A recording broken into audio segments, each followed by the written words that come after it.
स्वामी महाराजांचे संविधान या निरूपणाशी संबंधित हा विषय आहे. कारण ज्या ज्या वेळेला स्वामींचा अवसर त्रिकाळ अवसर व्हायचा आणि त्या त्रिकाळ पूजा अवसर काळी स्वामी निरूपण करायचा.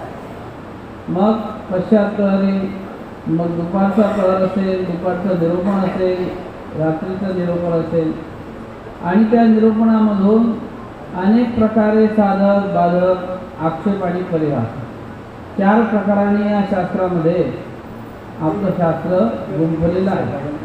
कुठे प्रमाण एखाद्या उदाहरणाचं दिल्या जाते, दिलेलं प्रमाण ते समजलं किंवा काही वेळेला आपल्या मनात शंका कुशंका असतात, त्यासाठी त्याला बाधा केला जातो, त्याला प्रतिपक्ष केला जातो, त्याला विचारलं जाते, त्याला शंकेचं निरसन करण्यासाठी आक्षेप घेतला जातो. मग त्या आक्षेपाचं खंडन मंडन करण्यासाठी त्याचा परिहार म्हणून पुन्हा स्वामी समजून सांगायचे. अशा प्रकारे म्हातारी चर्चक जिज्ञासक या महादायशाला स्वामींनी म्हटलं की म्हातारी म्हणजे महादायशाला म्हातारी हा उल्लेख स्वामींनी केलेला आहे. शांताबाईशाला म्हातारी म्हटलेला आहे, बाईशांनाही म्हातारी म्हटलेला आहे.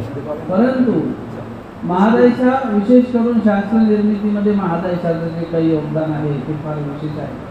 आणि त्या महादायशांचा निर्भीडपणा, महादायशांना ज्या आचार्यांसारख्या बंधूची साथ आहे आणि म्हणून महादायशा सुद्धा जडणघडणीमध्ये ज्या स्मृतीस्थळामध्ये की महादायशांसारखे पात्र आहेत की ज्यांनी खरोखरच संविधानाचा आचार तो असंविधानामध्ये कसा शेवटाला नेता येईल, कशा प्रकारे स्वामींच्या मुखातून आलेले शब्द आणि त्या शब्दामध्ये असलेला विशेष प्रकारचा मनोधर्म ज्याला आम्ही हेतू असं म्हणतो की तो हेतू परमेश्वराचा जाणता आला पाहिजे आणि तो स्वामींचा हेतू जाणून मग जिथं शिक्षापणाचा प्रसंग असेल तर शिक्षापण, साधनवंताच्या ठिकाणी विजनाच्या ठिकाणी कोणी बसलं असेल तिथे जाऊन त्यांची पडताळणी करणे, त्याला पाहणे, व्यवस्थितपणे धर्मरूप आचरणचर्या, त्याचबरोबर अंतःकरणामध्ये धर्मरूपता आहे का नाही अशा प्रकारची एखादी जबाबदारी अंगीकार करून त्या स्मृतीस्थळामध्ये आलेले असे अनेक पात्र आहेत. आणि ते आपल्याला काही 5 दिवसामध्ये संपूर्ण आग्रंथ होत नाही, पण जेवढ्या स्मृती काही आपल्याकडून होणार आहेत त्या आपण घेणार. पूर्वी 3 दिवसाचंच मला निमंत्रण होतं, आणखी काही वाचनिक मंडळीच्या आग्रहावरून पुन्हा आणखी 2 दिवस वाढवले. अशा प्रकारे हे 5 दिवसीय आपलं हे निरूपण आदरणीय महंत श्री सोनपेटकर बाबा यांच्या या ठिकाणी प्रयत्नातून मार्गदर्शनातून हे साकारलेलं आहे. एखादी गोष्ट घडत असताना आपण ज्यावेळेला एखादा विचार करतो किंवा एखादं कार्य हाती घेतो त्यावेळेला परमेश्वरी संकल्पना त्यामागे असते, ईश्वर संकल्पना त्यामागे आहे, अदृष्ट चिंतन त्यामागे असते आणि त्यामधून एक मंगळवस्त्राचं निदान हे साध्य होतं. अनेक प्रकारे पोथी प्रवचन सोहळे होत असतात आणि आपण त्यामधून ज्या स्वामी श्री चक्रधरांच्या असलेल्या ज्या काही अमोघ अशा लीळा आहेत, अमोघ असं तत्त्वज्ञान आहे, हे जीवस्वरूपाच्या ठिकाणी एकाएकी ते स्थिरावत नाही. कारण जीवाचं खंडज्ञान आहे आणि अशा खंडज्ञानी जीवाला पुन्हा पुन्हा आवृत्ती करण्यासाठी त्या शास्त्राचं आवर्तन मनन चिंतन हे करावंच लागतं. आणि ते ज्यावेळेला आपल्याकडून पुन्हा पुन्हा त्याचं आवर्तन मनन चिंतन हे निरूपणातून ऐकण्यातून होते, कधी कधी स्वतःच्या वाचण्यातून, कधी कधी अनेकांमध्ये चर्चा मंथन करण्यातून आणि मग त्यामध्ये कुठेतरी आपल्याला आपण जे काही आत्मसात केलेलं असते त्या शास्त्राला उजाळा मिळत असतो. एखाद्या मग ते शास्त्र एखादं आत्मसात करून आपण त्याचं ठेवण जतन केलेली असते. मग कोणाला वचनपाठ असतात, कोणाला अर्थही पाठ असतात. आणि म्हणून स्वामी श्री चक्रधरांचं आपल्याला एक वाक्य स्वामींनी असं सांगितलं आहे की या ठिकाणी जे मी तुम्हाला निरूपण करत आहे वचन रूपाने ते वचन तुमच्यासाठी फार महत्त्वाचं आहे. हे वचन वचनार्थ वचन जाऊन नाही दिले असं स्वामींनी म्हटलं. का की वचन जे आहे ते तुमच्या पाठ असलं पाहिजे, जे सूत्रपाठातले वचन आहे ते आपल्या पाठ असले पाहिजे आणि त्या सूत्रपाठाच्या वचनातून आपल्यासाठी स्वामींनी काही काही वाक्य निरूपण करत असताना आम्हाला फार त्रोटक स्वरूपामध्ये, जसं सूत्र हे मुख्य असते, सूत्र हे त्याचा पाया आहे, त्याच्यावर सगळी उभारणी आहे. आमच्या पूर्वजांनी सूत्राला प्रमुख करून त्याच्यावर भाष्य, महाभाष्य, टाचण्या, निबंध, प्रबंध, अनेक प्रकारचे प्रमेय, अशा प्रकारे शास्त्राची निर्मिती, बंध, राजभद्र अशी विविध शास्त्र निर्मिती झाली आहे. आणि त्याचा सांगोपांग जो उतारा असतो, आणि म्हणून स्वामींनी त्या असं म्हटलेलं आहे की पेढिया भरमुद्रेला. तुम्हाला काही गोष्टी आमच्या सर्वज्ञांनी सांगताना सुद्धा वचन तर आहे, पण त्यामध्ये व्यवहारामधून ते वचन उचलून तुम्हाला समजून सांगण्याचा प्रयत्न केलेला आहे की जसं पेंडी घेऊन भराचं ज्ञान केलेलं आहे, यालाच वचन असं म्हटलेलं आहे. आणि म्हणून म्हटलं की वचन जावं निधीले. एखाद्या वेळेला अर्थ निघून जात असतो, अर्थ कळत नाही, पण वचन जर असेल तर वचनाचा आपला अर्थ करतात. का? वचने अर्थ धरे पण अर्थ वचन न धरे, असं म्हणता येईल शास्त्रामध्ये की वचनामध्ये अर्थ तुम्हाला करता येईल, पण एखाद्या वेळेला वचन पाठ नाही अर्थच पाठ आहे, त्यामध्ये वचन सापडलेलं नाही सांगता येतं. आणि म्हणून स्वामी श्री चक्रधरांच्या वचनाची घट्ट असणे. आमची काही पूर्व परंपरा होती, त्या वचनाला पाठ म्हणून करून त्याचं पारायण करायचं. आम्ही 9 प्रकरणे झाले की त्याच्यातच समाधानी मानतो, आमचं तेवढंच पाठ आहे, आणि मग सगळेच वचन आपल्या पाठ करण्याचा प्रयत्न. त्यासाठी सुद्धा ते एक आत्मरूप आपली चिंतनाची बाब आहे.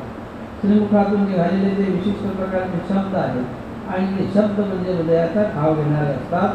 ते शब्द म्हणजे गुरुमाऊलीचे, म्हणजे आपल्या ईश्वराच्या मुखातून निघालेले शब्द आपल्या गुरुपरंपरेच्या माध्यमातून ते आपल्यापर्यंत आलेले असतात. आणि म्हणून त्याला असं म्हणतात बीजरूप असं म्हटलेलं आहे. त्या शास्त्राला ओलावा असं म्हटलेलं आहे.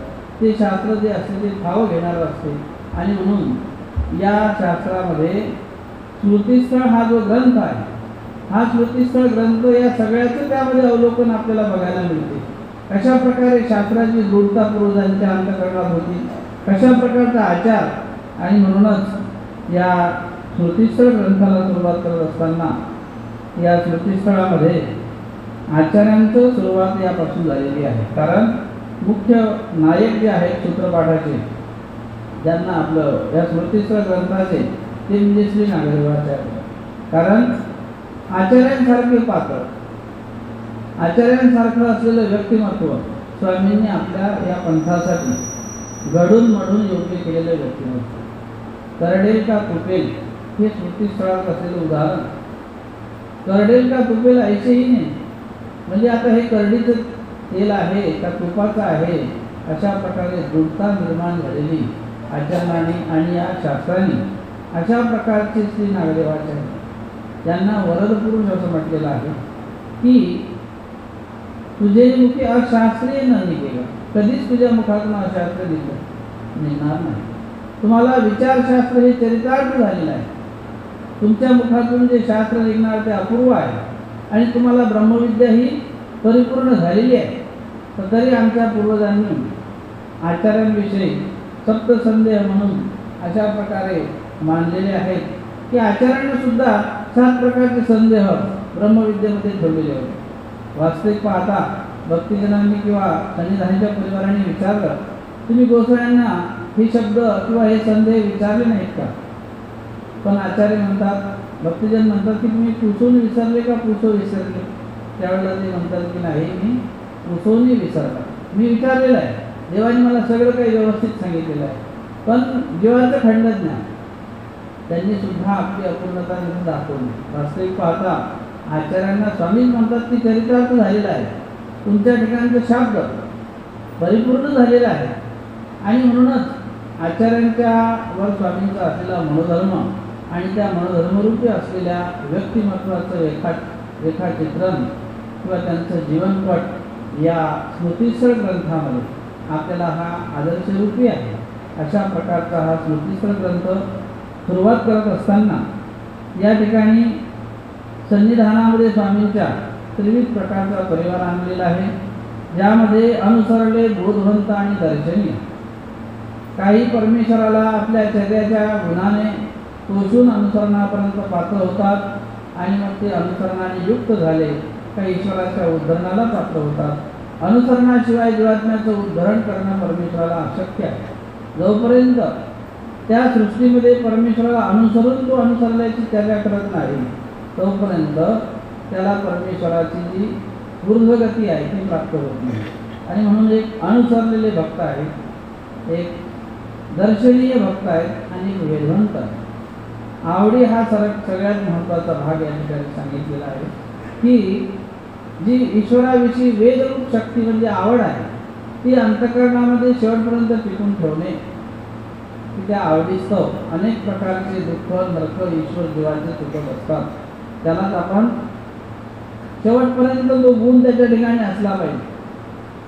देहाच्या अंतिम क्षणापर्यंत ती वेदरूप शक्ती जी आहे, तो वेदरूप व्यापार जो आहे तो अंतःकरणामध्ये आवडीचा जो भाग आहे तो त्याच्या शेवटपर्यंत असला पाहिजे. अशा प्रकारचा तो त्याला वेदवंत म्हटलेला आहे.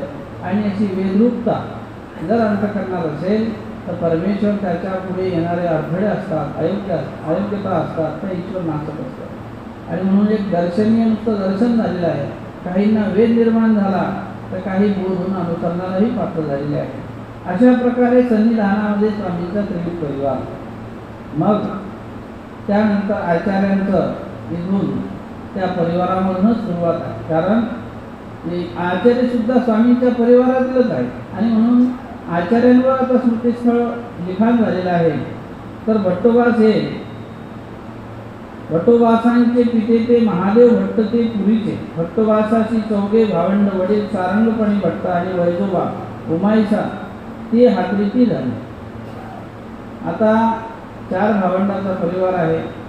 वैजोबा आहेत, सारंगपाणी भट्ट आहेत आणि उमाईसा आणि भट्टोबास. पण उमाईसा हातरीती म्हणजे विधवा झाली, पती सरलेत आणि म्हणून ती सुद्धा माहेरी आलेली आहे. आणि घडला वाईट प्रसंग, काही प्रपंचामध्ये काही वाईट एखादी घटना घडली, संपूर्ण कुटुंब त्या ठिकाणी मनस्थितीने विमनस्क होत असते. अशा प्रकारे सारंगपाणी भट्ट ते वाटेशी मारले. ते रस्त्यामध्ये चोर हे त्यांच्याकडून त्यांचा खून झाला आणि त्यांना त्या रस्त्यातच ते व्यापारानिमित्त गेले असताना त्यांना त्या ठिकाणी चोरांनी मारून टाकले. मग माता आबाईशी ते रावस गावे सिद्धनाथी त्याने दुःखी गुंफा केली. आता आईला फार दुःख झालं, ती माता आबाईची शेवटपर्यंत ते दुःख होतं. श्री प्रभू चरित्रामध्ये त्या आबाईसाच्या दुःखाविषयी आमचा उल्लेख, जसं इथं सांगितलं की आबाईसाला दुःख झालेलं आहे, तर श्री प्रभू बाबांनी श्री गोविंद प्रभू चरित्रामध्ये आबाईसांचा पोटाशी संबंध असा हात लावला आणि सांगितले की ही खाच आघळीच जळत असेल. पुत्रवियोगाचं दुःख तुम्हाला आघळी आणि त्या दिवसपासून त्यांना जे होणारं दुःख होतं पुत्रवियोगाचं ते स्वामींनी त्यांचं दुःख नष्ट केलं. म्हणजे अशा प्रकारे मातेला झालेलं एखादा मुलगा निघून जातो आणि त्यावेळेला अकस्मात जाण्यामुळं परिवारातलं मोठं असं कर्तृत्व व्यक्तिमत्वाने निघून गेल्यामुळं मातेला झालेलं दुःख, आणि म्हणून तिने क्षत्र संन्यास घेऊन रामसगावला गुंफा केली. तिथे त्या नदीच्या तीरावरती अनेक प्रकारचे लोक आपली ध्यानधारणा करायचे आणि म्हणून आबाईसा सुद्धा तिथे आपली पर्णकुटिका बांधून रामसगावला राहत होते. तर दारो साले तयापासून काही अवघ्याची गोमटे झाले, तेही गोसाव्याचे गुण सांगितले. मग त्या गावाला योगायोग रामसगावला रामदेव दादोच पोहोचले. त्यांनी स्वामींचं स्तुतिवर्णन केलं आणि मग त्या स्तुतिवर्णनातून आबाईसांना खूप आवडी संचरली की अशा प्रकारचे व्यक्तिमत्व पुरुष त्यांचा आपला कधी योग येईल. स्वामींविषयी सांगितलेली त्यांची कीर्ती, दैवी गुणाची एखादी असलेली त्या व्यक्तिमत्वातून झळाळ ज्यावेळेला एखाद्याच्या कानावर पडते तो एक वेदशक्तीचा गुण असतो. जसं सामकोशी नाम उच्चारले तर लखुदेव वासी वेद झाला असं आपल्या शास्त्रात आलेलं आहे. वटवासांची मावशी सामकोश, त्यांनी श्री चांगदेवरोळ असं नाव उच्चारल्याबरोबर लखुदेव वास हे वटवासांचे मावस भाऊ त्यांना एकाएकी वेद झाला आणि रात्रीच्या रात्री अहोरात्र ते स्वामींच्या भेटीसाठी हिवरळीला गेले. म्हणजे याला म्हणतात शब्दातून वेद संचरण. अशा प्रकारची आमच्या स्वामींची वेदशक्ती आहे. काही अवतारांचा काही वेळेला कुठे कुठे वेद होतो, पण आमच्या सर्वज्ञांचा मात्र अपार वेदशक्तीचा व्यापार, नामामधून कुठेही वेद संचरू शकतो. अखिल ब्रह्मांडी जरी कोणी नाम उच्चारलं तरी आमच्या स्वामींच्या ठिकाणचा वेद उत्पन्न होऊ शकतो. अशा प्रकारचं आमच्या स्वामींचं वेदशक्तीचं कार्य सांगितलं. म्हणून येणे अवतारे जो नोद्धरे तो कहीची नुद्धरे मा कहीची नुद्धरे. कारण हा स्वामींचा जो अवतार आहे तो व्यसनभूत अवतार आहे. जसं एखाद्याकडे एखादी जबाबदारी दिल्या जाते तसं आमच्या स्वामींकडे सुद्धा या जीवोद्धरण कार्याची जबाबदारी. सकळ अवतार पैठणला एकत्रित जमले, भोगावतीचा दिले स्वामींनी शौर केले आणि जीवोद्धरणाचे पाठेपुटे स्वीकारले. सगळ्या अवतारांना मिळून स्वामींना दिलेली ही जबाबदारी. आणि म्हणून जरी आज परमेश्वर आपल्याला सोडून उत्तरापण तिकडे गेले असतील, पण ज्या परमेश्वराचे जे साधन असते ते साधन ते परमेश्वर आपले शेवटाला नेणारे असतात. तिथून आपलं चिंतन करणारे असतात. तिथून आपण केलेली प्रत्येक क्रिया ईश्वरापर्यंत ती पोहोचणारी असते. आणि म्हणून जरी आज आपल्याला असन्निधान आहे, पण स्वामी म्हणतात की असन्निधानी सन्निधान. असन्निधानामध्ये सुद्धा आम्ही विधी रूपाच्या माध्यमातून, क्रियेच्या माध्यमातून, अवसर काळाच्या माध्यमातून महादाईचं म्हणतात जी जी आपण बीजे केल्या उपरी आम्ही कैसे करावे. बेलापूरला त्यावेळेस स्वामी म्हणतात बाई तुम्ही तर ज्ञानरूप आहे, तुमच्याकडे ज्ञान आहे. अवसर काळी मंगळ काळी आम्ही तुमच्याजवळ सोबतच आहोत. धर्मवार्तेच्या प्रसंगी आमच्या तिथं अवस्थान आहे. अशा प्रकारचं अभिवाक्य स्वामी आपल्या श्रीमुखातून देतात आणि त्याचा प्रत्येक आम्हा सगळ्यांना येत असतो. कारण प्रतीती आहे, आपल्याला त्याचं अस्तित्वरूपी प्रतीती प्रत्येकाच्या हृदयामध्ये येतच असते. आणि म्हणून त्याला कार्य आहे वेदांचं, आवडीचं. त्या आवडीमधून तो सगळा कार्यभार परमेश्वर जीवाचा शेवटाला नेतात आणि त्या प्रकारे कसं सहाय्य करतात. त्यामुळं इथे आबाईसांना झालेलं दुःख आणि त्या दुःखास्तव केलेली गुंफा आणि मग काही गोष्टी काही प्रसंग घडायचे असतात आणि म्हणून तशा प्रकारे तिथे बरोबर दादोस जाऊन पोचले आणि दादोसांनी केलेली स्वामींची स्तुती. मग तयापासून अवघ्याशी गोमटे झाले. दादोसांपासून सुद्धा, कारण ते स्थितीरूप होते, त्यांनाही स्वामींपासून विद्येचा संचार झालेला होता. स्वामी ज्यावेळेला वडनेर भुजंगला असताना दादोस स्वामींची आणि दादोसांची भेट होते, त्यावेळेला अंबजयाशी स्वामीच्या ठिकाणी असताना तिथे अचानक स्वामींविषयी त्यांना माहिती मिळते आणि स्वामींच्या भेटीला ते जातात आणि तिथेच स्वामी त्यांना विद्येचा म्हणजे स्थितीचा संचार करतात. काही काळापर्यंत ते विद्यार्थी स्थिती भोगतात आणि ते कायमस्वरूपी त्यांच्या ठिकाणी स्वामी देतात. परंतु पुन्हा पुन्हा त्याची उजळणी सुद्धा पुन्हा पुन्हा भेटीमध्ये स्वामींकडून त्यांना होत असते. आणि म्हणून अशा प्रकारे रामदेव दादोस हे सामर्थ्यरूपी असलेले एक पुरुष आणि त्या दर्शनातून ते अनेकांपर्यंत तो सुखरूपी सामर्थ्याचा कार्यभार करत होते. त्याचा अनुभव आबाईसांना आला. त्यांच्या बोलण्यातून, त्यांच्या बसण्यातून, त्यांच्या निरूपणातून. आणि मग त्यामुळे त्यांना वाटलं की यांच्यापाशी यांच्या सहवासाने आपल्याला सुख प्राप्त झालं आहे अशी एक प्रतीती त्यांना प्राप्त झाली. म्हणून ते अवघ्याशी गोमटे झाले, तेही गोसाव्याचेही गुण सांगितले. मग दादोस गोसाव्यांचे दर्शनाशी निघाले. आता मग नुसतं दादोसांपासून तर झालंच, परंतु मग आता ते म्हणतात की आमच्यापेक्षा आमच्या स्वामींपासून. मग ते म्हणतात स्वामी शिंदरला. आणि म्हणून ते स्वामींसोबत आबाईचा, उमाईचा, भट्टोबास, महादाईचा अशा प्रकारे श्रीनगराशी आहे. स्वामी शिंदरला होते की ज्या विल्लमठामध्ये स्वामी बरेच काळ राहिले, 14 महिने. वास्तव्य 10 महिन्याचे का बोलले, विल्लमठामध्ये 10 महिने स्वामी राहिले. आणि मग त्या विल्लमठामध्ये स्वामींचं वास्तव्य आणि त्या सर्व परिवारासहित स्वामी त्या ठिकाणी असताना हे परिवार सर्व भेटायला आलेला आहे भट्टोबासांच्या समवेत आणि दादोसही सोबत, सर्व परिवार सोबत. आणि मग त्या श्रीनगरला आल्यानंतर गोसाव्याशी दर्शन झाले. ते तर अधिकाची वेगळी सांगतो मला. आता स्वामींची भेट झाल्याबरोबर आणखी वेद संचलित झाला. असं म्हटलं आमच्या शास्त्रात की अंगी कळकळूनी ज्यावेळेला कुठे ईश्वर अवतार असतात, आतमध्ये जे ईश्वराचं स्वरूप असते ते त्या शरीराच्या बाहेर त्यांचा वेदरूप शक्तीचा कार्यभार चालत असतो. आतली दैवी प्रगट होणारं कार्य हे सामर्थ्य प्रभावाचं कार्य आहे. आणि तो सामर्थ्य प्रवाह आपल्याकडे खेचून येतो. इतरत्र तुम्ही देवता साधनातही असा प्रकार आहे. तीर्थ देवता पुरुष येतील हे आपलं असं स्वामींनी सांगितलं. तशा प्रकारे त्याहीपेक्षा अधिकतम असलेला निर्गुण वेदशक्तीचा व्यापार हा ईश्वराच्या ठिकाणी वर्तणार अंगी कळतोडून अवयवावेगळी बाहेर उभा. जसं आमच्या पूर्वजांनी उदाहरण दिलं की जसं एखादा आपण शेतकरी असतो तो वाफा तयार करतो नवीन शेतामध्ये, आणि तो वाफा तयार केल्यानंतर पाणी ज्यावेळेला सोडतो त्यावेळेला तो वाफा इकडून फुटतो तिकडून फुटतो, अनेक ठिकाणी छिद्र पडतात, इकडून पाणी व्हायला लागते, पण एकदा तो घट्ट झाला मग नाही फुटत, पण सुरुवात करतो. तसं त्याप्रमाणे हे ईश्वराचं जे वेदशक्तीचं कार्य आहे, ही परमेश्वराची जी वेदशक्ती आहे, ही त्या स्वामी श्री चक्रधर महाराज यांनी स्वीकारलेलं जे मायापूर आहे, या मायापुराच्या माध्यमातून हा वेदशक्तीचा कार्यभार पूर्णत्वात जात असतो, शेवटाला जात असतो. आणि तो त्या ठिकाणी आणखी वेद संचार झाला. या उपरी भट्टोबाचा अनेक 6 भेटी झाल्या. पहिली झाली, दुसरी झाली, तिसरी झाली, बीडला झाली, पाटोद्याला, करंजफेडला, अशा प्रकारे स्वामींच्या भेटी. आणि मग संगमेश्वरी खडकुलीला भेट झाली आणि खडकुलीला स्वामींच्या भेटीतून त्यांना अनुसरण झालं. 6वी जेव्हा भेट झाली संगमेश्वरला तर बोध झाला आणि 7व्याशी अनुसरले. 32 वर्षाची अनुसरण झाली. भट्टोबासांना 32व्या वर्षाला कर्मराहाटीमधून ज्या वेळेला भट्टोबाजीला आले, एकूण भट्टोबासांचं 66 वर्षाचं आयुष्य या स्मृतिस्थळात वाखाणलेलं आहे.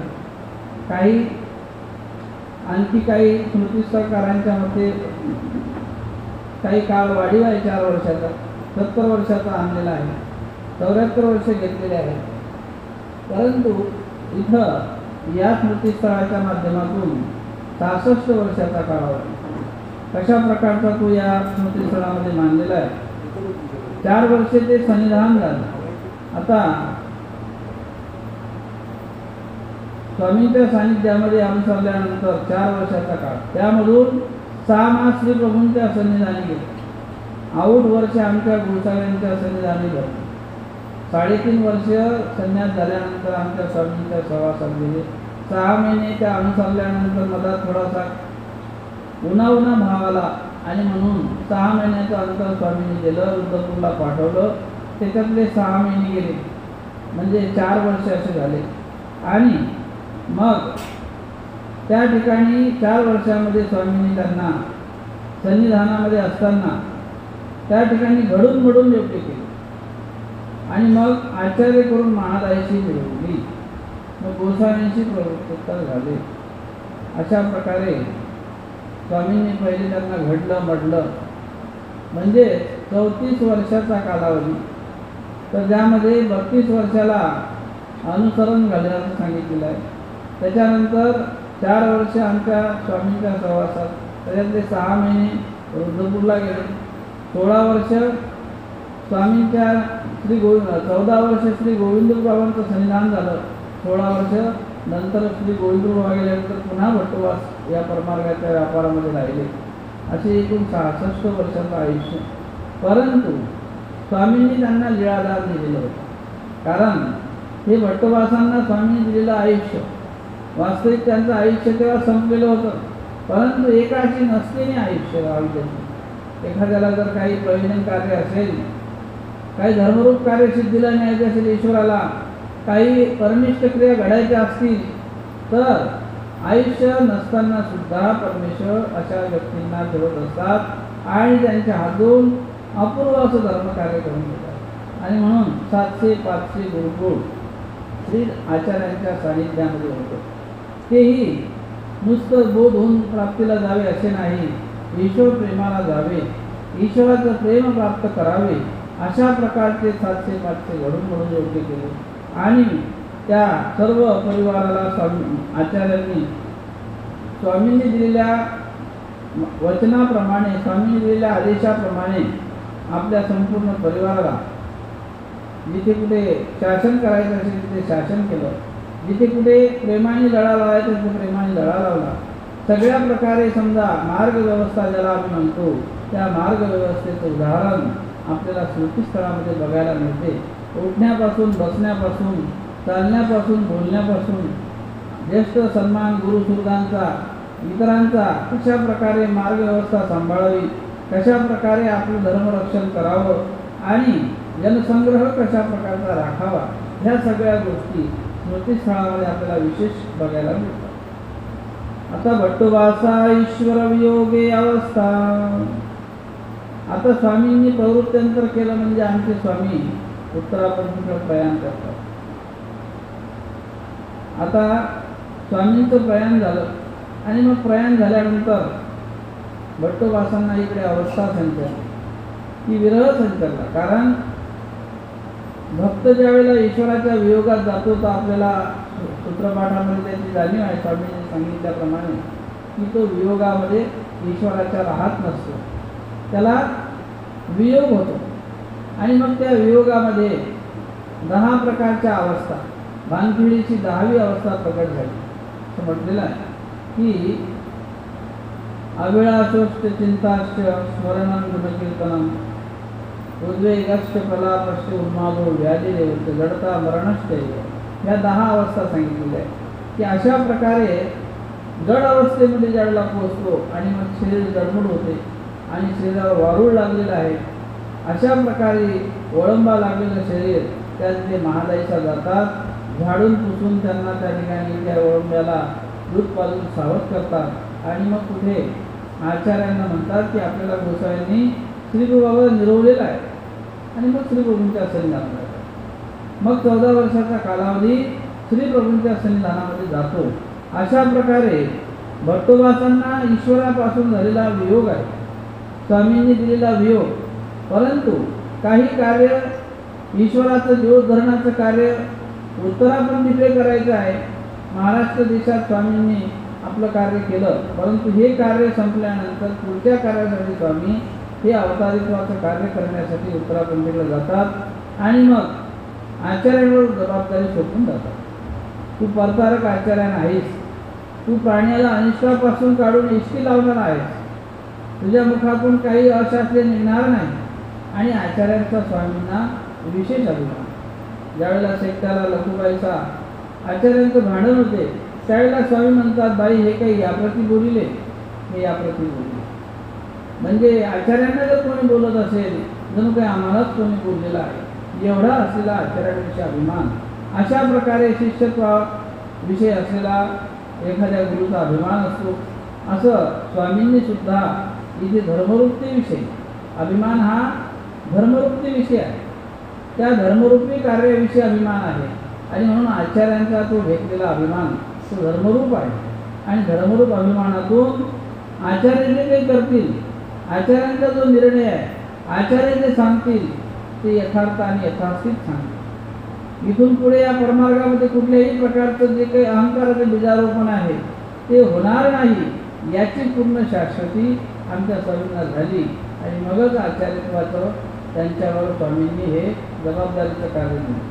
अशा प्रकारे श्री नागदेवाचार्यांना ज्यावेळेला स्वामी सोडून जातात त्यावेळेला गोसावी विजय केल्या उपरी भट्टोबास विरहे निगोनिले अवस्था प्रगटली कवनाई चोजवतीना मग महादाईशी शोधिते गंगातीरावणी परमेश्वरपुराशी गेली.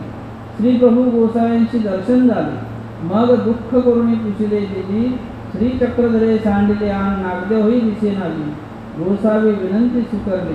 श्री प्रभू गोसावी म्हणितल्यावर मेली भान फिडे अशी जाय म्हणे. महादाईची म्हणितले दिदी आणि तैशीची निघाली. श्रीचरणी लागली भानखेडे अशी गेली काही देखती ना. मग राणे डोंगर शोधिते गोपाळा ते पुसले तेही सांगितले होय देखीला होता. आम्ही तयाचा तोंडी कुरुंदने पिळू. मग महादाईची शोधणी काढिले सावधू केले अळुंबे झाडिले पांगुरविले पाटकुलेशी वावणे गावाजवळी आणले. मग एकी ठाई बैसवणे आपण गावांत गेली. दूध आणले पोळेवरी पाजिले एकुलेनी मागिला पशी सावध. अशा प्रकारची भट्टोबासांची झालेली अवस्था आणि त्या अवस्थेतून त्यांना सावध करून वृद्धपुळाकडं आचार्यांना घेऊन येतात महादाई. मग महादाईची श्री प्रभू अवतार प्रकाशी माझा चक्रधरून आहे. देवाचं किती लागले पण होतं की ज्यावेळेला आपल्याला निरवलेला याचा श्री गोविंद प्रभूंना, तुम्हा गोविंद गती नाही, अशा प्रकारचं निरूपण. आणि मग आता गोविंद प्रभूंना निरवलेलं असताना सुद्धा स्वामींविषयी लागलेपणा किती होता या स्मृतीतून पडलं. महादायशी म्हणितले नागदेया गोसाव्यापाशी चला जाऊ, बटुवासी म्हणितले के असती गोसावी. आता मला तर गोसावी पाहिजे, पण गोसावी कुठं आहे? त्यावेळेला महादायशी म्हणितले ते नव्हे ती रुद्रपुरी, श्री प्रभू गोसावी बोलावू पाठविले असे. बटुवासी म्हणितले नेनोमा तुझा श्री प्रभू, माझा देव तो श्री चक्रधर. महादायशाला ते म्हणतात आचार्य की नाही, मला तर श्री चक्रधराचा लढा आहे, मला श्री चक्रधरच पाहिजे. तो महादायशी म्हणितले नागदेया तुते गोसावी श्री प्रभूशी निरोविले असे, आणि मद तुझं निरोविले असे की, म्हणून चाल पाटकुली वाहून निघाली. अशा प्रकारे गोविंद प्रभूंना तुम्हाला निरवलेलं, तुम्हाला आम्ही सगळं परिवार निरवलेला आहे. आणि म्हणून स्वामींनी सांगितलं महादायशाला निरोवी ते काढी की आता तुम्ही आचार्यांच्या सांभाळी राहा. आणि आचार्यांनी सांगितले की तुम्ही या महादायचा मुख्य करून सगळ्यांचा सांभाळ करा. काही असलेल्या शंका कुशंका काही राहिल्या असतील त्या तुम्ही त्यांच्या असतील तर त्या परिपूर्ण करा. कुठल्या प्रकारचं वंचकत्व करू नका. विशेष करून सांगितलं की एखादं कार्य करत असताना अवंचकपणाचा भाव असला पाहिजे. आमच्यामध्ये शब्द आहे परमार्गाच्या वाटचालीमध्ये की अवंचकपणे क्रिया करा. त्याला आपण कर्मराटीमध्ये अंग चोरून काम करणे असं म्हणतो. परंतु तीच क्रिया अवंचकपणे म्हणजे कुठल्याही प्रकारचं वंचकत्व न करता एखादी भजनरूप क्रिया असो, पूजनाची क्रिया असो, जर समजा त्या ठिकाणी त्याचा संभव आहे तर त्या संभवाचा विनियोग यथास्थितपणे आपण केला पाहिजे. ज्याच्याजवळ जो संभव आहे, ज्याच्याजवळ जो गुण आहे, तो गुण त्याला उपयोगी आणता आला पाहिजे. अनेकांपाशी अनेक प्रकारचे गुण असतात, पण ते गुण उपयोगी ते आणत नाहीत किंवा त्या गुणाचा उपयोग स्वतःसाठी नाही तर समाजासाठीही ते करत नसतात किंवा इतरांसाठी त्याचा उपयोग करत नाही. आणि म्हणून तो गुण उपयोगी जात नाही. ईश्वराला त्या गुणाचा स्वीकार असतो. कोणाला सेवेचा, कोणाला गायनाचा, कोणाला कुठल्या प्रकारचा गुण असेल कलेचा. आणि मग ती शेवटी गुणरूप समृद्धी आपली संभवनिक समृद्धी आहे. देवस्वरूपाने तो गुणसुद्धा प्राप्त केलेला असतो. काही गुण हे लेपामध्ये निघालेले असतात. आपण म्हणतो हा मूळचाच हुशार आहे, म्हणजे त्याचं मागचं काहीतरी बॅलन्स आहे ना. मागे कुठेतरी त्यांनी त्या गुणाला वेळ दिलेला आहे, कार्याला वेळ दिलेला असतो. आणि म्हणून इथे काही प्रज्ञा असतात त्या उत्तम असतात, काही प्रज्ञा असतात त्या मध्यम असतात, तर काही प्रज्ञा कमी. कोणाजवळ उत्तम मध्यम कमी असं आम्हाला शास्त्रामध्ये सुद्धा. जसं माईम भट्ट हे उत्तम प्रज्ञावंत होते. त्यांना एक शब्द सांगितला की समजून जायच्या अर्थाच आहे, म्हणजे त्यांना अर्थ सांगण्याची गरज पडत नाही. त्याला पाठ सांगता अर्थ याची बुद्धी. आमच्या शास्त्रात एक शब्द आला की राळा सांगता थाळा बुद्धी. राळा किती बारीक असतो आणि थाळा मोठा असतो. म्हणजे थोडंसं सांगितलं तर भरपूर समजून जाणारं. पाठ सांगता अर्थ, सूत्रपाठाचं वचन नाही तर अर्थ आपाप. वायुनिरूपण प्रसंग आहे माईम भट्टाविषयी. तत्किम वर्षे तदन्यवर्षे तत्किम वर्षे तदन्यवर्षे तत्किम वर्षे तदन्यवर्षे तत्किम वर्षे तदन्यवर्षे तत्किम वर्ष ती तिची प्रवृत्ती ओळखे. बस एवढं. बाकीचे पाहत राहिले म्हणजे काय झालं, काय कुठं चाललं. पण माईम भट्टाला समजून गेलं की वायू चालू होता, हवा चालू होती. ते हवा हे भूत आहे, पंचभूताचे. कोणाला वश? मग ते भैरव. भैरव देवता कोणाला वश? विश्व देवता कोणाला वश आहे? मायेला. माया कोणाची अधीन आहे? मग तिची प्रवृत्ती ओळखे. माया ईश्वरीची प्रवृत्ती ओळखे. अशा प्रकारे काही गोष्टी सहजरित्या एखाद्याला समजून जातात. पण असा अधिकार किंवा प्रज्ञारूपता त्या ठिकाणी त्यांनी जोडलेली असते. काही गुण असतात की त्याच्या ठिकाणच्या अंगीभूत असतात. अशा प्रकारे प्रज्ञासुद्धा तशा उत्तम आहेत. मध्यम बायसा म्हणतात त्याप्रमाणे आचार्य कणीय प्रज्ञा, मध्यम प्रज्ञांत आणि बायसांविषयी अविद्या, कारण अविद्या, अज्ञान अविद्या, मूळ अविद्या असं सांगावं लागतं. म्हणजे एकाच शब्दाने चार चार तरी समजत नाही. मग आता सांगून तो रुपयाचे आहे का नाही. अशा प्रकारे आता जर समज तुम्हाला आम्ही सांगू तर मालूबाईची आण म्हणजे आईची शपथ घेऊन असं म्हणजे आता इथं कोणी सांगता नव्हतं. अशा प्रकारचं कार्य त्या शास्त्रातूनही आपल्याला कधी कधी बघायला मिळते. आणि म्हणून हे तिन्ही प्रकारचे प्रज्ञावंत या शास्त्रामध्ये सुद्धा आलेले आहेत. या स्मृतीस्थळामध्ये सुद्धा असे पात्र की त्यांनी अशा प्रकारे धर्मरूप शास्त्र तात्काळ अवगत केलं आणि पुढे ईश्वर मार्गाच्या आचरणाला लागलेले आहेत. अशापैकी आचार्य तर हे मनोधर्माचेच आहे. आचार्यांवर तर मनोधर्मच आहे. हुंडा तर तोची, तर तेले शेंदुरे जे आले जे अनेकाचे नवसे पूर्वी, असं धर्मशास्त्र सांगतात. एखादा दगड असतो, तोच त्याला जर तेल सिंदूर लावलं तर देवमुळे येते, पण त्याला दगड म्हटलं जात नाही, तो बदलून जातो. तसं आचार्यांच्या जीवनामध्ये सांगितलेलं आहे की आचार्य हे परिपूर्ण बदलून गेले. अशा प्रकारचे बदलले का कुठल्याही प्रकारचा त्यांच्या जीवस्वरूपाच्या ठिकाणचा जो जीवमतीचा भाग असतो, या जीवमती संयोगाने, या जीवमतीच्या कार्यसंयोगाने जीव जे सोक्तीरूप आचार करतो, सोक्ती म्हणजे मनाचा, सोक्ती म्हणजे कुठल्या तरी एखाद्या जीवमतीच्या कार्याला प्रवृत्त होऊन ते स्वतःविषयी कुठलं चांगलं न ठेवता ईश्वराच्या ज्या प्रमाणामध्ये बसेल, ईश्वराच्या विधिरूप अंगामध्ये जे बसेल, त्याच कौशल्याने आपलं कार्य परिपूर्ण करायचं. कुशलम लभंते कैवल्य रत्नम, ती कुशलता कर्मार्गी उपयोगी आणतात. म्हणून म्हटलंय की एकीचा प्रयोजक जवजव प्रयोजक. दैवराजीमध्ये ईश्वर मार्गामध्ये ज्याच्या ठिकाणी ती प्रयोजकता असते, अनेकांच्या व्यवहारिक संभव, धार्मिक संभव, त्याचप्रमाणे आपल्या अंतरातला असलेला धर्म, ह्या सगळ्या गोष्टी सांभाळत असताना त्याला सुद्धा एक प्रयोजकतेचं द्वार लागतं. त्याला सुद्धा अंतःकरणाची एक प्रयोजकता निर्माण करावी लागते आणि ती प्रयोजकता आम्हाला या धर्मशास्त्रातून, कुठल्या तरी एखाद्या स्मृतीतून, कुठल्या तरी एखाद्या पात्राच्या आचरणीय अवलोकनातून आम्हाला बघायला मिळत असते. ती घेता आली पाहिजे. ते ग्रहण करण्याचं द्वार आपल्या दृष्टीमधून आपल्याला घेता आलं पाहिजे. असते समोर आपल्या, पण कधी कधी आपण त्याचा सारासार विवेक विचार करत नाही. आणि म्हणून विवेक दृष्टी ही मनुष्याला आहे. विवेक हा फक्त मनुष्यच निर्माण करू शकतो.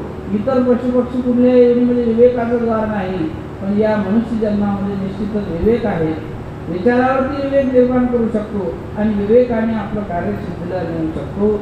यासाठी जर धर्मरूप ईश्वराच्या शास्त्राची जोड असेल तर त्याला अतिशय सविनयता, नम्रता आणि त्याला आपलं साधन शेवटाला नेण्यासाठी, जसं म्हणतात विद्या विनयने शोभते, नम्रतेचा गुण जर असेल तर आणखी त्या विद्येचं विनयतेचं द्वार शोभून दिसणार असते. अशा प्रकारे ही ब्रह्मविद्या या स्मृतीस्थळामध्ये असलेले जे काही पात्र आहे यांच्या सामोपम अंतःकरणामध्ये कशा प्रकारे उतरलेली आहे, हा जो एक स्मृतीस्थळातून घेण्याचा एक भाग जो आहे तो आपल्या पूर्वजांनी आपल्यासाठी जो दाखवून दिलेला आहे. हा जो स्मृतीस्थळ ग्रंथाचा ठेवा आहे, वास्तविक पाहता स्वामींचं चरित्र निर्माण झालेलं आहे.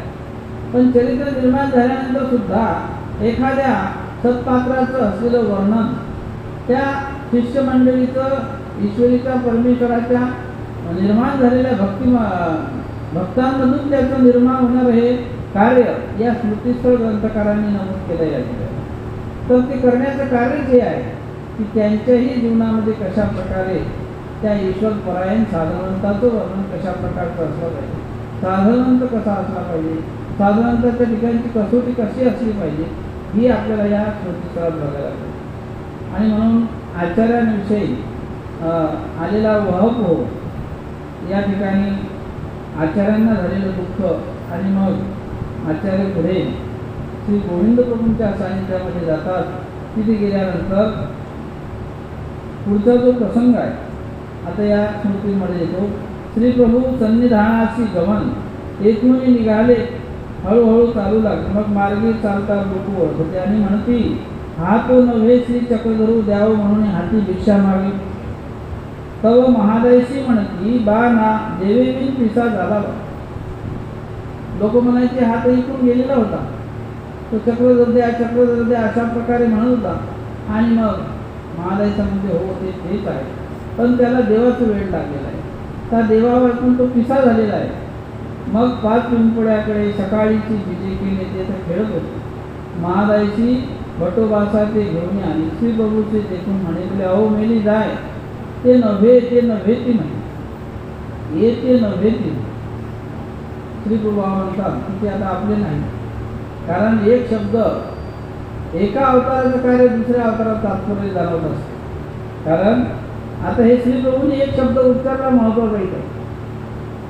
हे गेले महादाईचा जाते, आचार्यांना घेऊन जाते श्री प्रभूंच्या दर्शनाला. सन्निधानात राहायचं आहे. श्री प्रभूंचं सन्निधानात त्याला निरवलेलं आहे आमच्या स्वामींनी आणि राहण्यासाठी म्हणूनच घेऊन जाते. पण श्री गोविंदबाबा काय म्हणतात, येते नव्हेती, म्हणजेच येते नव्हेती, हे काही आपले थोडीच आहेत, हे आलेले आता माझे थोडीच आहेत. आणि मग असं म्हटल्यानंतर ते म्हणतात हे श्री चांगदेव रावळांचे, म्हणजे हे चांगदेव रावळांचा परिवार आहे, हा माझा नाही. याच्यातून असा एक ध्वनी अर्थ ग्रथित होतो.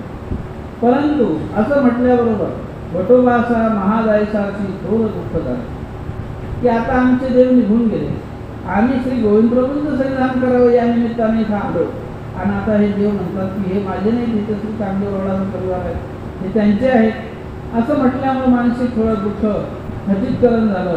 आणि मग लगेच पुन्हा श्री गोविंद प्रभू म्हणतात, श्री प्रभू बाबा गोसावी मग आश्वासिले आणि मग म्हटले मेला जाय असणार, अहो थांबा आता आमच्या सन्निधानात राहा. आणि मग त्यांनी पुन्हा आश्वासित केलं की ठीक आहे, तुम्ही आमचेच आहेत, तुम्ही आमच्या सन्निधानात राहायला आले, आता थांबा राहा. अशा प्रकारे पुन्हा आमची उभारी त्यांना आली. परंतु जो सुरुवातीला आचार्य शब्द बोलले होते, महादाईचा म्हणते की तुम्हाला निरवलेला आहे, श्री गोविंद बाबाकडे जायचं आहे, आपल्याला त्यांना सन्निधानात त्यांच्या निरवलेलं आहे, ते म्हणतात ते माझे गोसावी, ते श्री चांगदेवराव आहेत, श्री चक्रधर स्वामी ते माझे गोसावी आहेत, श्री गोविंद बाबा नाही. कुठे गोसावी, मला तेच पाहिजे. असा एक उचित शब्द, अनुचित शब्द थोडासा त्यांच्यासाठी, कारण श्री गोविंद बाबांना निरवलं, पण एवढी आवडी स्वामींच्या सन्निधानाची संचारलेली होती आचार्यांना की आचार्यांना स्वामी हवे होते. श्री गोविंद बाबांना ईश्वर अवतार आहे, सर्व कार्य प्रकट झालं. आमच्या स्वामींनी श्री प्रभूंना विशेष प्रकारे मान्यता दिली. सन्निधानामध्ये सगळ्या प्रसंगानुसार आचार्यांनाही त्याची जाणीव. आमच्या श्री गोविंद प्रभूंची दुटी पाहिल्यावर आमच्या स्वामींचं औदास्य तयार होते. स्वामी स्वतः आपल्यापेक्षा श्रेष्ठ मानणारे श्री बाबांचं कार्य का श्री बाबा निर्गुण ब्रह्म, हे सगळी थोडी याची जाणीव असताना नाही मला श्री आमची गोसावीच पाहिजे असे म्हणणारे आचार्य. आणि म्हणून तो शब्द ज्यावेळेला आचार्यांच्या मुखातून निघतो त्यालाच प्रत्युत्तर आहे. या ठिकाणी श्री प्रभूंचा पहिला शब्द निघाला, येते नव्हेती, ही श्री चांगदेवरावांची. आणि मग पुन्हा आणखी त्या शब्दांना प्रत्युत्तर होऊन पुन्हा आणखी सन्निधानामध्ये राहण्याचे त्यांना अभिवचन आमचे श्री बाबा देतात. अशा प्रकारे श्री गोविंद बाबांचं असलेलं जे काही अगाधत्वाचं कार्य आहे आणि त्या कार्यातून काही अवतार असे असतात की ते आपली असली तरी स्वतः सांगतात, आपलं कार्य सांगतात, आपल्या असलेल्या सेवा दास्य काही असलेला भाग सांगतात. पण श्री बाबांचं उदास कार्य आहे, कुठली सेवा सांगायची नाही, कुठलं कार्य सांगायचं नाही, पण मनोधर्मानुसार जाणूनच ते कार्य करावं. आणि म्हणून स्वामी सांगतात की तिथं त्यांची प्रवृत्ती जाणून, लांबून त्यांचं प्रवृत्ती जाणून त्यांचं कार्य करा, सेवा दास्य करा. ज्या ज्या प्रकारे त्या प्रवृत्तीला तुम्ही विषय असाल, पात्र असाल, ती सेवा करा. आणि श्री प्रभू जेणेकरून दुखवतील अशा प्रकारची सेवा तुम्ही करू नका, असा स्वामींनी संदेश भक्तजनांना दिला होता. म्हणूनच या ठिकाणी श्री प्रभूंची सेवा ही वास्तविक पाहता दुर्लभच आहे. एखादा कोणी सांगत नाही आणि न सांगता एखाद्याची प्रवृत्ती किंवा मनोधर्म जाणून ते करणं ते फार दुर्लभ असतं. सहज सांगता असला तर तो पटकन सांगतो की मला हे पाहिजे, पण तो सांगतच नाही आणि ते मनातलं त्यांच्या ओळखायचं, एखाद्या कृतीवरून ओळखायचं, क्रियेवरून ओळखायचं, ते फार दुर्लभ असते. आणि ती दुर्लभ सेवा तो मनोधर्म आमच्या आवायसांनी मात्र देवाचा घेरला. जसं स्वामींच्या सन्निधानामध्ये बाईसांना स्वामींचं सगळं खाना खुना, कृती खावण, इच्छा ह्या सगळ्या जाणीव झाल्या होत्या.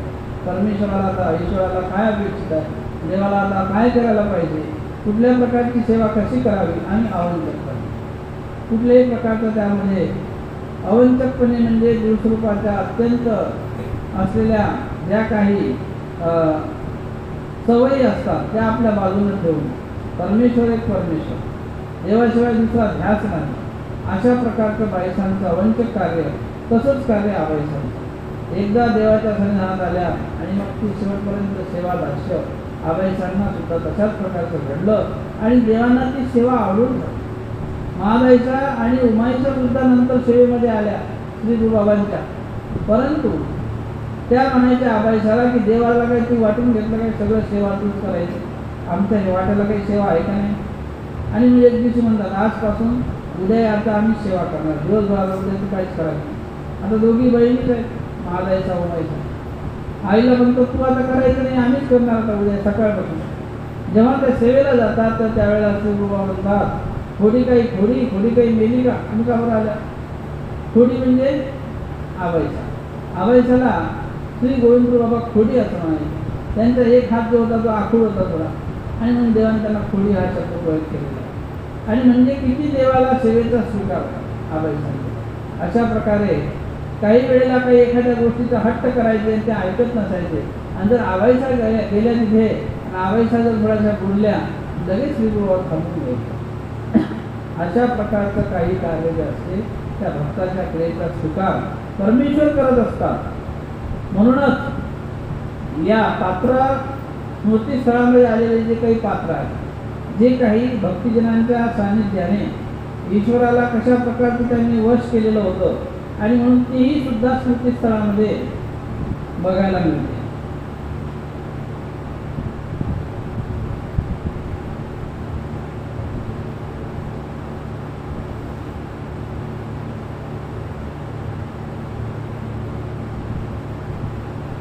श्री प्रभू गोसाईंच्या सन्निधानी 14 वर्ष राहिले.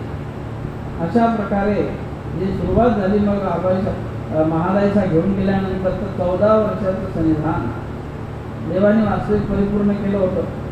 पण श्री गुरुबाबांच्या सन्निधानी राहावी ही आज्ञा या वाक्यामधून आम्हाला निमित्त विधीचा जो एक प्रकारचा असलेला जो काही एक परंपरेचा आमचा भाग आहे, त्यामध्ये आज्ञावाक्य की एखाद्या समजा व्यक्तिमत्वाला चौरंगी चिऱ्याप्रमाणे घडून मडून योग्य केलेला आहे. कितीतरी धर्मप्रचार प्रसार करून आपल्या सन्निधानामध्ये 14 वर्षात आणखी 500, 1000, 2000 मंडळी जमा करू शकले असते असं. परंतु देवाने सांगितलेला सन्निधानात राहायचं श्री गोविंद, म्हणून सन्निधान सोडलं नाही.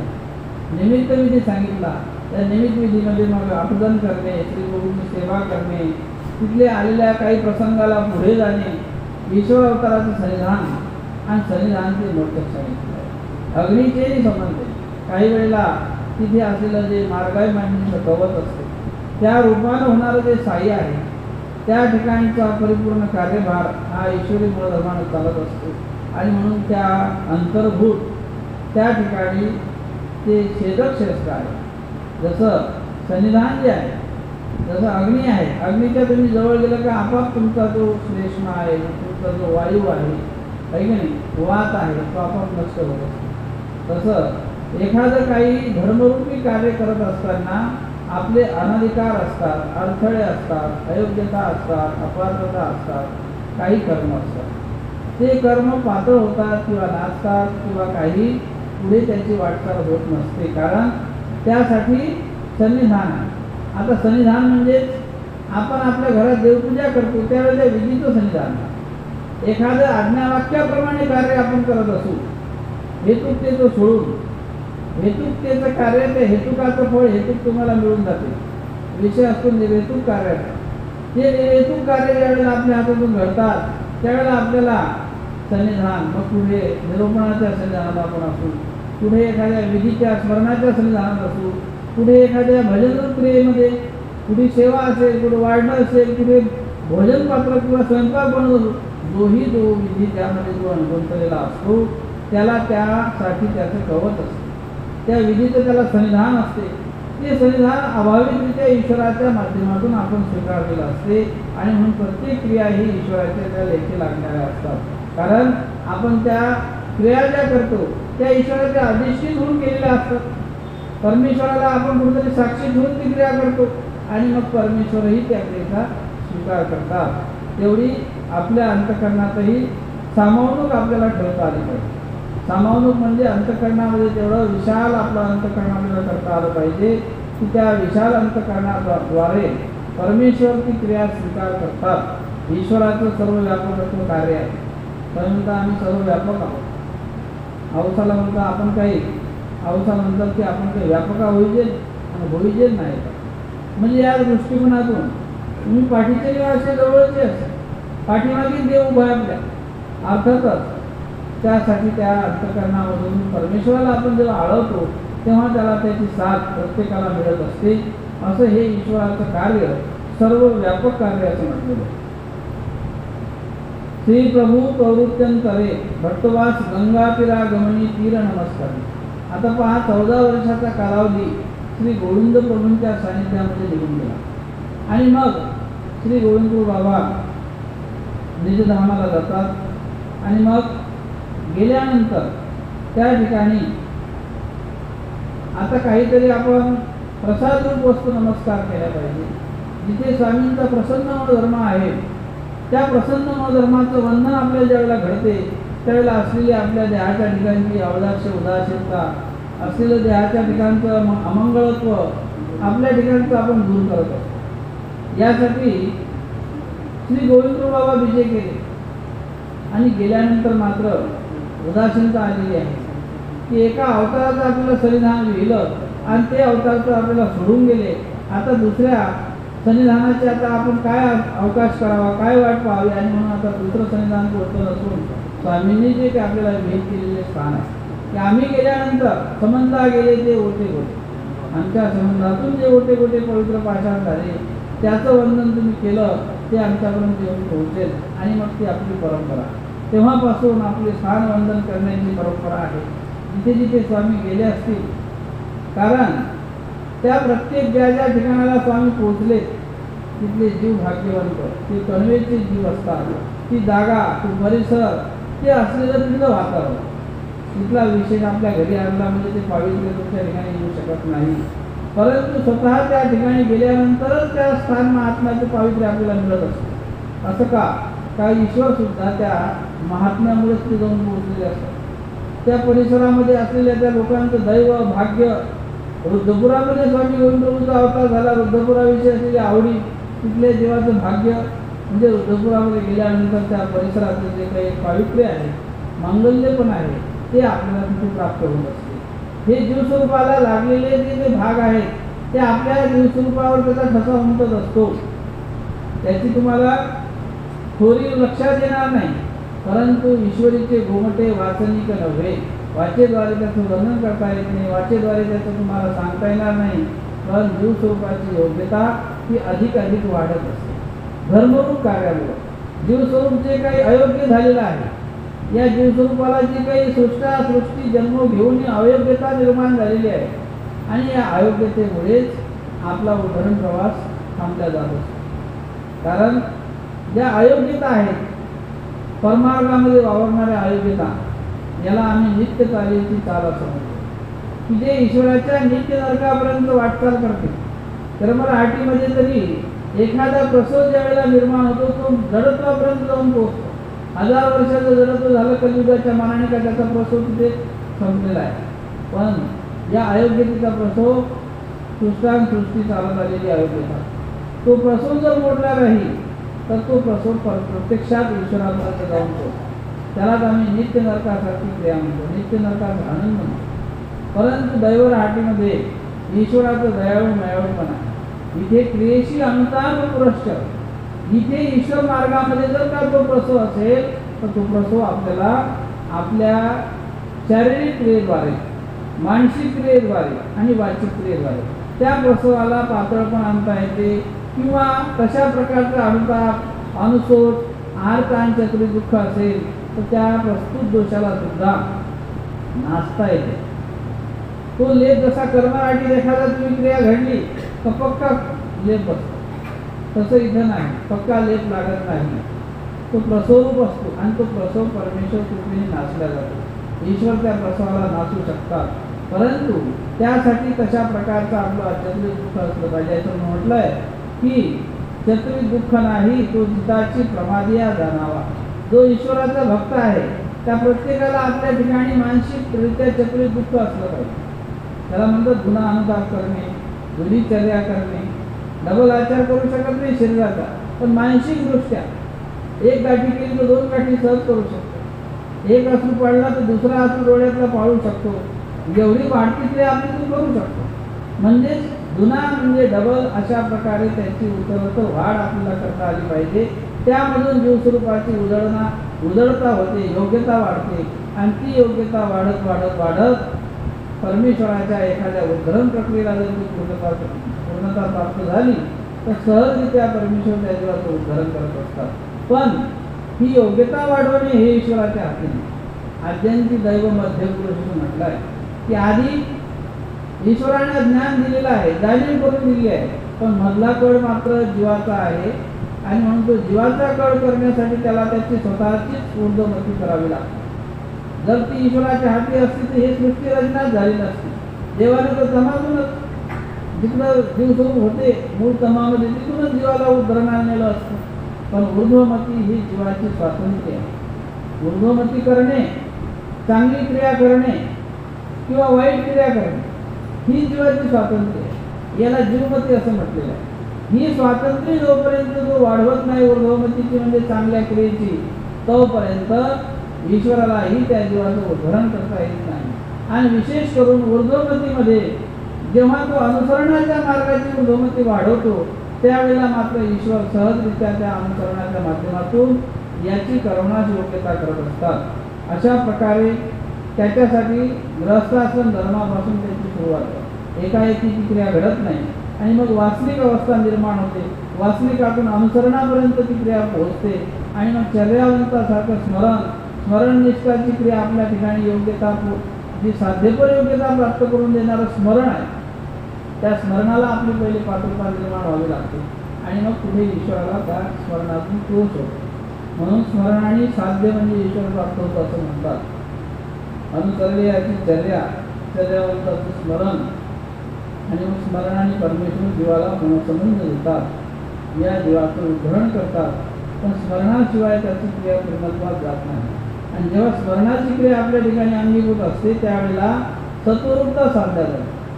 स्मरण जो करतो तो हृदयात सात्विकतेने त्या परमेश्वराला वश करू शकतो. स्मरण हे सत्वरूप क्रिया आहे आणि म्हणून ते आपल्या चर्येनं स्मरणाने परमेश्वराला वश करण्याची क्रिया आणि सदा सर्वदा लेखी तर नामाची लेखी असं शास्त्रात सांगितलं. लेखी आपली क्रिया लावण्यासाठी स्मरणाने जर त्या ईश्वराच्या क्रियेमध्ये आपण व्यस्त असू तर लवकर ती क्रिया ईश्वराच्या स्वीकारात करतो.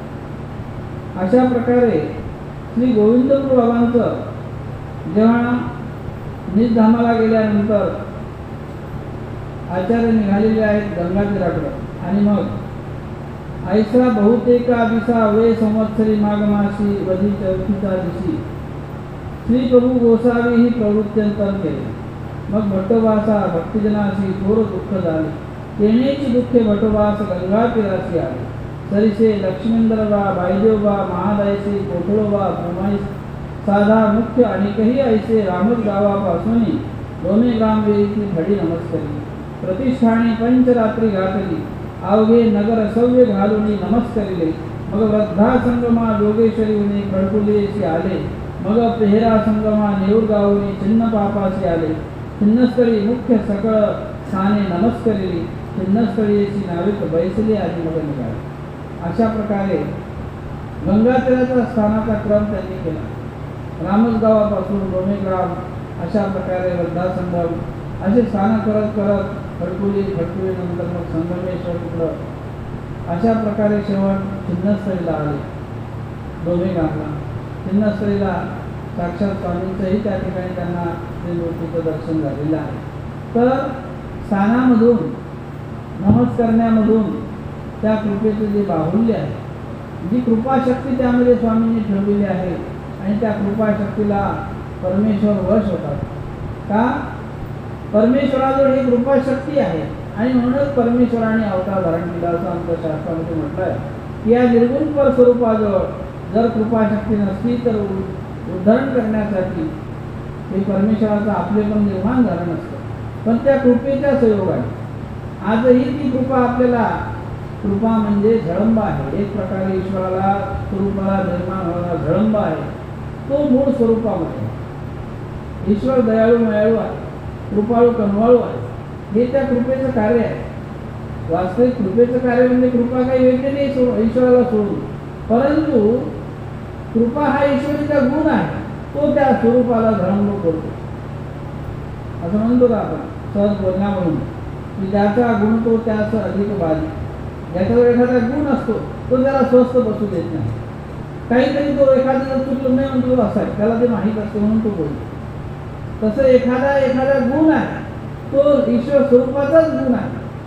त्या ईश्वराला धळंब आहे की हा जीव दुःख भोगतो आहे, या जीवाला हे दुःख होते, हे चुकीचं होते आहे, हे वाईट होते आहे, आणि म्हणून त्या ठिकाणी स्वतः परमेश्वर अवतार धारण करतात. वास्तविक पाहता ईश्वराचं स्वरूप हे निर्गुण स्वरूप सामर्थ्य संपन्न आहे. त्या ईश्वर स्वरूपाला व्यक्त झाल्यानंतर तुमच्या आमच्यामध्ये आल्यानंतर अनेक प्रकारे देही दुःखही त्या श्रीमूर्तीला होतात. सालबर्डीच्या डोंगरात आमचे स्वामी राहिले, काट्या बोराट्या ओरबडल्या.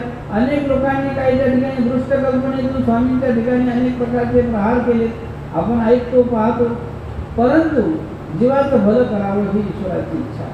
या जीवाला काहीतरी मोक्ष मार्गाची जी वाटचाल आहे यामधून आनंद प्राप्त करून द्यावा, आणि मग त्यासाठी अनेक प्रकारांनी परमेश्वर कच्छ होती, मच्छ होती, वेगवेगळे पशु पक्ष, स्त्रियांचं कच्छ मच्छ, नरामध्ये सुद्धा वेगवेगळे प्रकारचे अवतार, आणि मग 12 अवतार धारण करून परमेश्वर त्या स्तराला जाऊन त्या जीवात्म्याच्या ऊर्ध्वगतीला वाढ देतात आणि जीव स्वरूपाचं उद्धरण कुठल्या प्रकारे त्याचं भजन पूजन सुद्धा करतात. त्याच्या कर्मा वाढवतात आणि त्या कर्मेस्तव त्याला ते फळ प्राप्त करतात. नाही ईश्वर प्राप्तीपर्यंत गेला तर कोणाला ग्रहणादान करून एखादं देवताजन्य सुख देतात, एखाद्या जीवात्म्याची लीळा करतात, त्याला लीळे करून एखादं मायेचं फळ देतात, एखाद्याला संबंधाच्या बळातून एखादं मनुष्याचं सुखरूप फळ देतात, तर कोणाला प्रत्यक्षात कैवल्याच्या मार्गाची वाटतात. स्वामी म्हणतात येत नाही की कैवल्य जाणे आला असे तो जीवा ते घाया कैवल्य दान देतात. होईल स्वामी आचार्यांकरवी डांगोरा पेटवतात, एक चर्मवाद्य लावून ढोलक वाजून त्यांना सांगायला लावतात की आम्ही कैवल्यदान द्यायला आलेलो आहोत, पण घेत नाही.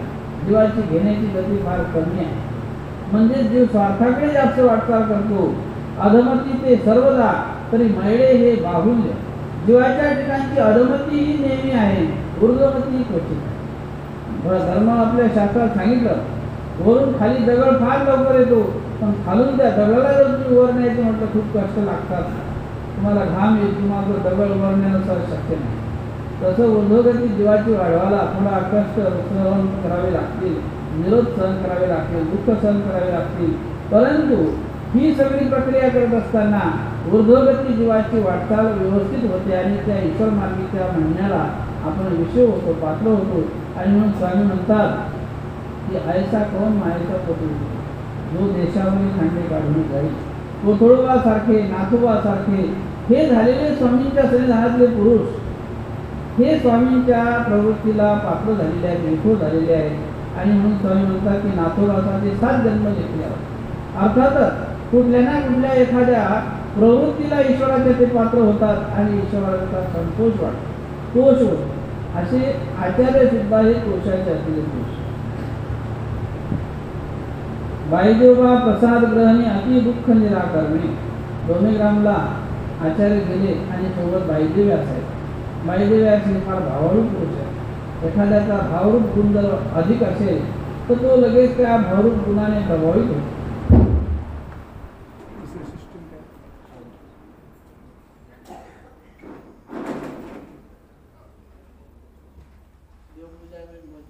हो 4:30 पर्यंत घ्यायचे, 4:30 पावणे 5 पर्यंत अजून 5-10 मिनिटं समोर तुम्हाला चहा पाणी मी देऊ तुझ्या. पाणी घ्या, थोडंसं पाणी घेतच नाही आपण.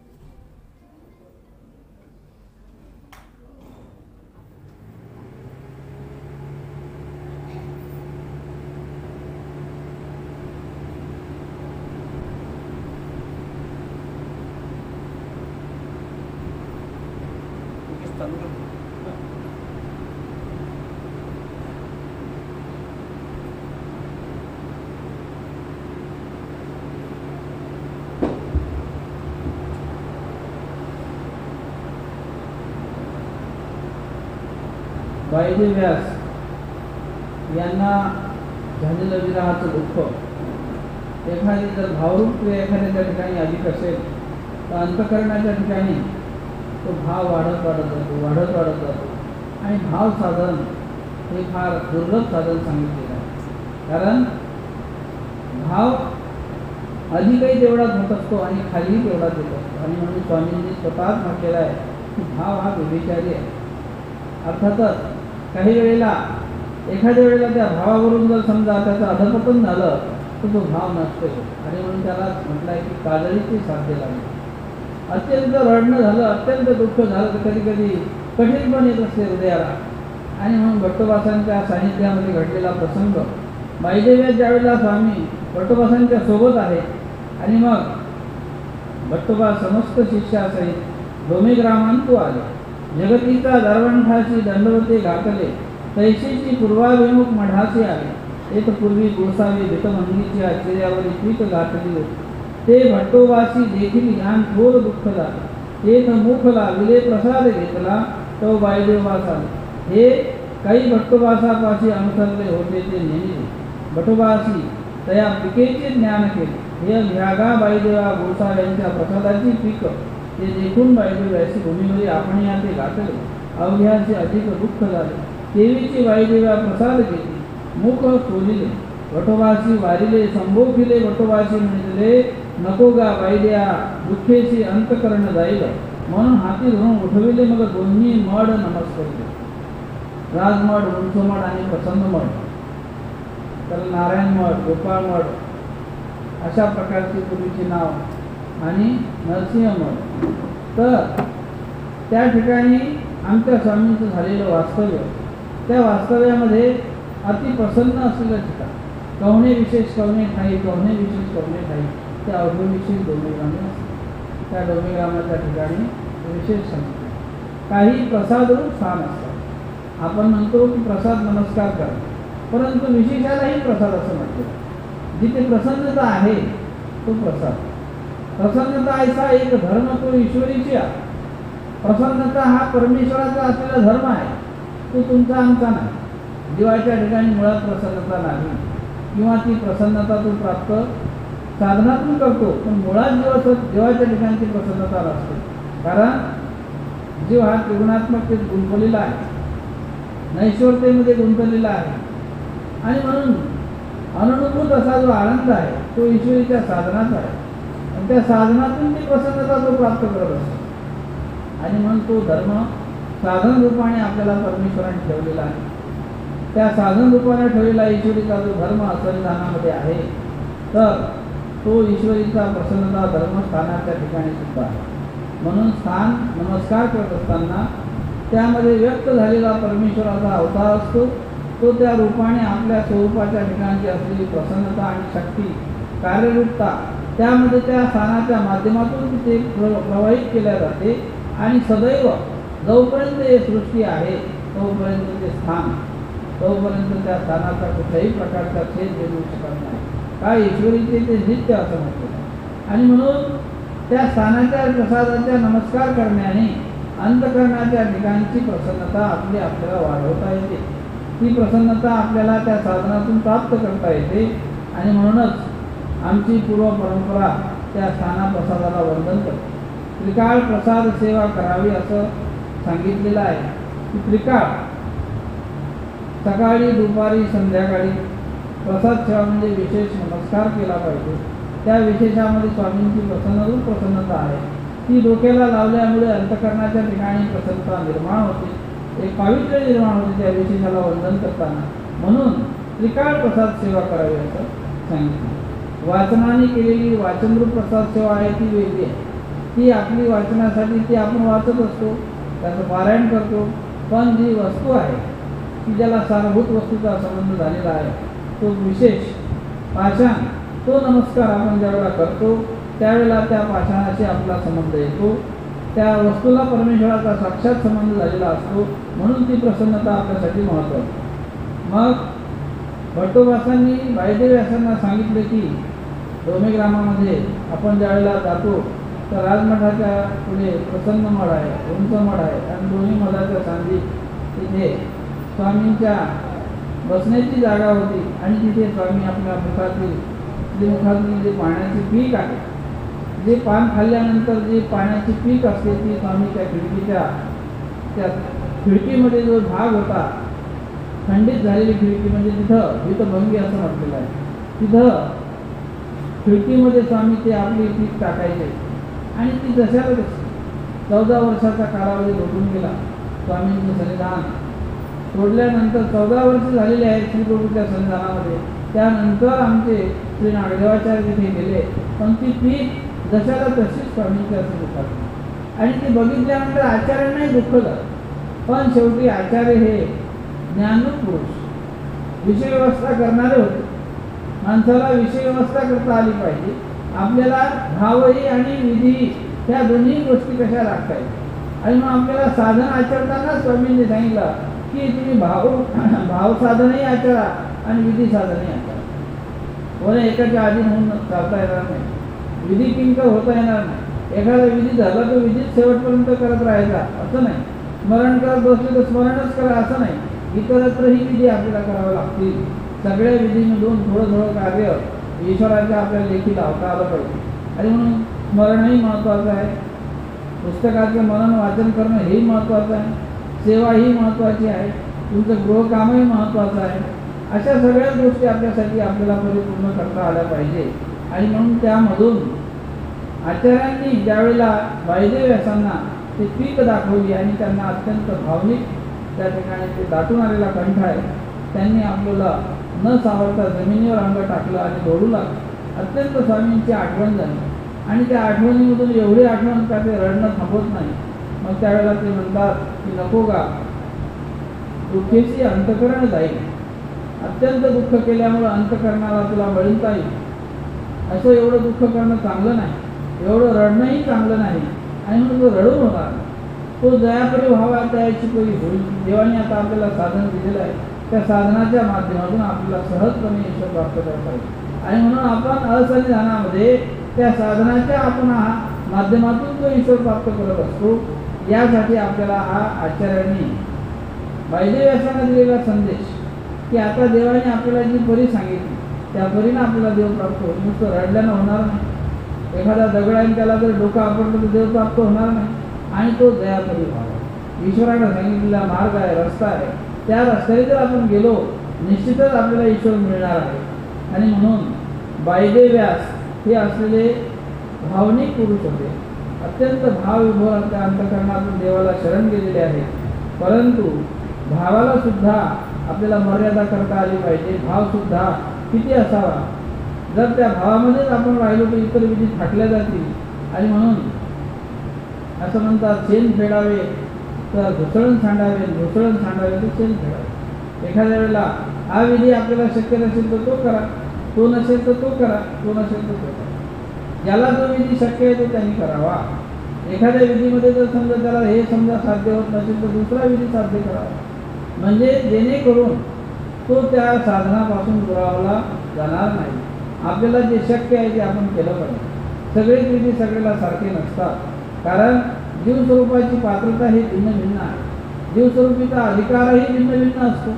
प्रत्येकाचा अधिकार सारखा नाही, ग्रहण करण्याची शक्ती सारखी नाही आणि प्रत्येकाचा शरीराचा भागही सारखा नाही. कारण एखाद्याचं शरीर अनाधिकारी मुळातच असते, दैहिक अनाधिकार असतात. मग तो दैहिक अनाधिकाराचा जो पुरुष आहे तो कशी काय ती चर्चा करू शकतो. परंतु अंतकरणाच्या माध्यमातून त्या क्रिया परमेश्वर सुद्धा स्वीकारात घेतात.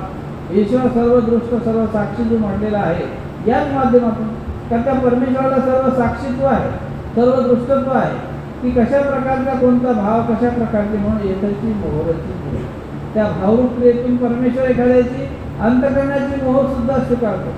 अंतकरणातून जो त्याचा भाव असतो तोही परमेश्वर स्वीकारात घेतात. पण तेही अनाधिकार असेल तर खरोखरच देहिक अनाधिकार असला पाहिजे. म्हणून देह असूनही वंचित अपराध असं म्हणतो शास्त्रात, की असल्यानंतर एखादा वंचकत्व करत असेल तर तो अपराधच आहे. पण खरोखरच देहाची त्या ठिकाणी संभव नाही, तशा प्रकारचा देह सशक्त नाही. आणि म्हणून अशक्ताला विधी नाही असं करणे नाही. ज्यावेळेला लहान माणसाला जरी पडताळायला स्वामी गेले अरण्यग्रामाला, त्यावेळेला ती म्हणते तिची पायाचे चरणोदक काढते, चरणोदक काढून मी तुमच्या पायाचे पायवळी घेते. म्हणजे मला समजा या ठिकाणी हा ताप आलेला आहे, पण म्हणतात बाई अशक्त अशी विधी. तुम्ही आता त्या स्थितीमध्ये नाही, तुम्ही अशक्त झालेले आहे. त्यासाठी समजा बाकीची विधी करण्याची गरज नाही. आणि मग स्वामीच तिच्या निढळावरती स्वीकारते. ती पायावर डोकं ठेवण्याचा प्रयत्न करते की स्वामी म्हणतो, बाई आता तुमच्याकडून तेही शक्य नाही, उठून पायावर डोकं ठेवा. आम्हीच आता तुमच्या मस्तकावरती पाय ठेवतो.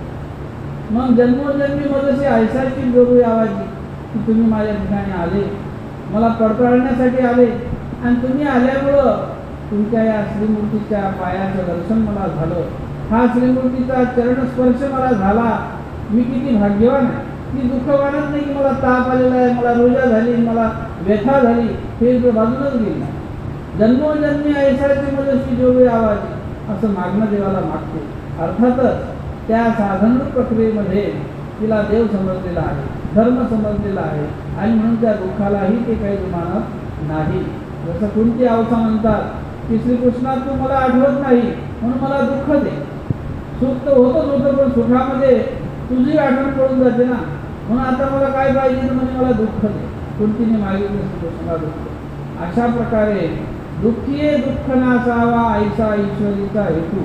दुःखाने दुःखाचा नाश होत असतो.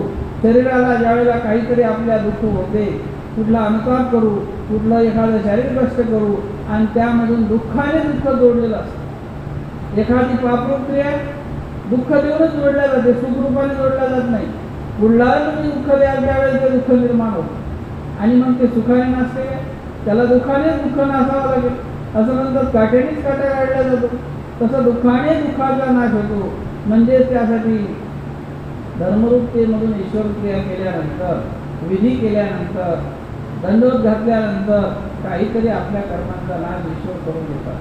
ही क्रिया देवता साधनामध्ये नसते. देवता साधनामध्ये जेवढं आहे तेवढं तुम्हाला भोगवल्या जाईल. जे केलं त्याचं अधिक फळ मिळेल देवती साधनामध्ये. देवता साधनाचं फळ देवता साधून देतात, पण जे आहे त्याच्यातून कर्मनाश प्रक्रिया ही देवता साधनात नसते.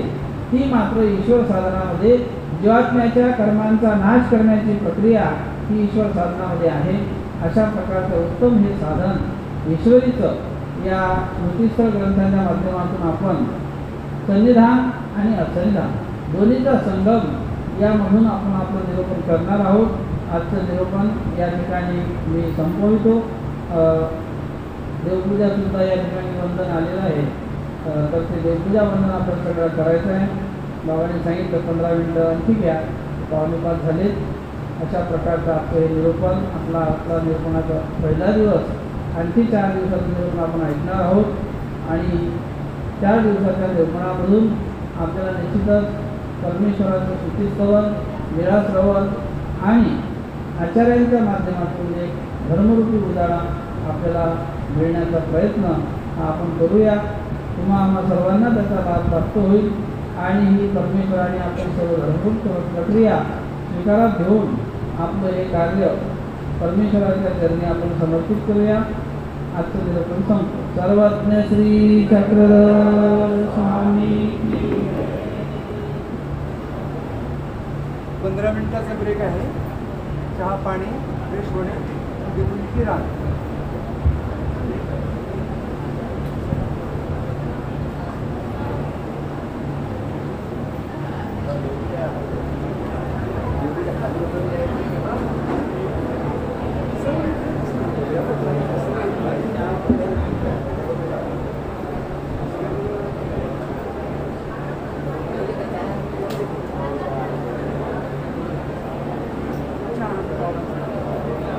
हॅलो,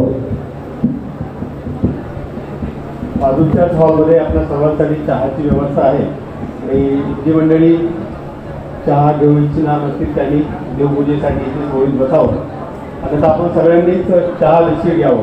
आणि जी भिक्षुक मंडळी अमरावती शहरातील जाणं येणं करणारी आहे त्यांनी संध्याकाळची गाडी, संध्याकाळचं जेवण करूनच जायचं आहे. आता सर्वांना त्यांची गाडी आहे, त्यांचं आग्रहाचं निमंत्रण आहे.